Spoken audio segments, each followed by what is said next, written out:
Welcome back. This is the time of year that should be joyous and celebratory. We're talking about Christmas and the holidays. For some, it can be stressful. And here to talk about that from Resolve Counselling, we have Amy Fisher, who's a psychotherapist, and Kathleen White, child and youth therapist. Welcome. Let's talk about, first of all, kids. Can I concentrate on the kids first? Because you would think, what do kids have to be stressed about for the holidays? But sometimes things happen. Yeah, sometimes things happen. And so one of the things we know about kids is that they really pick up on the cues around them. And so when the adults in their life are showing signs of being stressed, they often also show signs of being stressed. And so they're aware of what's going on around them and often really mirror those feelings. And sometimes what we see in kids looks like excitement, but it's excitement that's gotten to a heightened point so much that it feels sort of out of control for them and unmanageable. And so those are important things to pay attention to when we're looking at children during holiday time. How do parents deal with that? Help them sort of find normalcy in moments that don't always feel like the day-to-day routine. Help them sort of acknowledge the changes, find outlets for the excitement by maybe getting outside, doing something physical, redirecting them away from some of the chaos that can be created around holiday time, and sort of redirect them to some normal routine sort of activities. Okay, the first thing that comes to mind are the bills and the running around. There are ways to deal with it and to cope. Absolutely. And you bring up a good point. There's a lot of stress around this time of year. Often there's an expectation to spend, to eat more. We often drink more.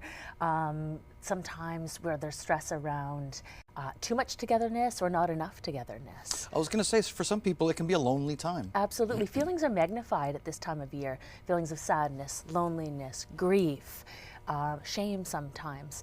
So what can we do? That's a really good point. I think, first of all, really looking at where's the stress coming from, and is there anything we can do to change it? Second of all, really looking at what is our priority and making a plan. How can we live within our values even during this stressful time? What's really important to us? Is it togetherness? Is it connectedness? Is it gratitude? Is it giving to others? A lot easier said than done in some cases. I'm thinking in case, you've lost both parents and this season reminds you of a much happier time in one's life. How do we take care of ourselves as well during this time? And sort of the how-to in terms of how do we respond to stress? If we can't really control this stuff, how can I put my best foot forward? And some ways to do that, getting a good night's sleep so we have perspective. Getting outside, if we're able to move our bodies and breathe the fresh air, just so we can improve our mood and kind of put our best foot forward. Giving to others. I dealt with this issue before with depression around the holidays. Getting out and just volunteering, I find helps. Being aware of some of the things that are challenging can be helpful so that you find outlets that are, whether it's being close to family, being close with others, getting out in the community, absolutely are all good ideas around sort of planning ahead for the moments that might feel more challenging or more difficult. So it's not necessarily a myth that people get down this time of year. Oh, it's very, very common. It is a common thing. Yeah. It is. Yeah. And knowing that you're not alone. Absolutely. In some cases, it just helps to know that the feelings you're going through is not abnormal. Exactly.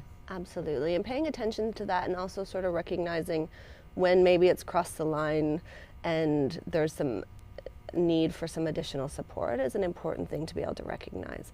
Levels of stress are important, but stress is helpful if it can be a moderate level of stress, because it's stress that gives us that drive to maybe do a little bit more than we usually do in our daily lives. But if we notice that that stress is persistent and long-term and maybe feeling really unmanageable rather than helpful, it's a good sign that maybe we need to do some self-care. And if we're not able to manage that on our own, it's also an okay time to sort of reach out for support. I was going to say 30 seconds left. What are some of the signs, some of the triggers that people should be aware of in order to get that help with Resolve, for instance?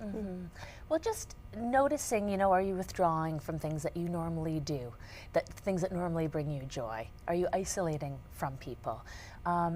It's okay to be sad. It's okay to feel all these different things, but are we acting or reacting in ways that aren't healthy? Okay. Very important advice. We thank you so much, Amy Fisher and Kathleen White.